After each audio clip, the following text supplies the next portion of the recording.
लाल बावटा रिक्षा चालक युनियन तर्फे गेल्या अनेक दिवसांपासून आम्ही एलपीजी गॅस रिक्षा चालकांच्या न्याय मागण्यासाठी जिल्हाधिकारी कार्यालय छत्रपती संभाजीनगर येथे वारंवार धडका देत आहोत।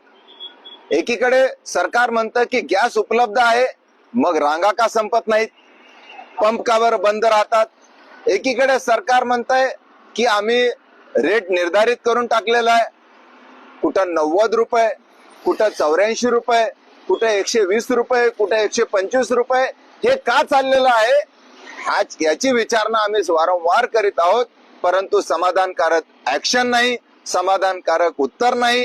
पालकमंत्री काय करतायत, मुख्यमंत्री काय करतायत, प्रधानमंत्री काय करतायत, असे सगळे आमचे प्रश्न आहेत। त्याचबरोबर आमच्या रिक्षावर जे कर्ज आहे त्याचे हप्ते देखील आम्हाला भरता येत नाही आणि त्यामुळं सोमवार दिनांक 20 एप्रिल 2026 रोजी जिल्हाधिकारी कार्यालयासमोर दुपारी 3 वाजता सर्व रिक्षा चालकांनी उपस्थित राहावं असं आवाहन लाल बावटा रिक्षा चालक युनियन आपणा सर्वांना करीत आहे।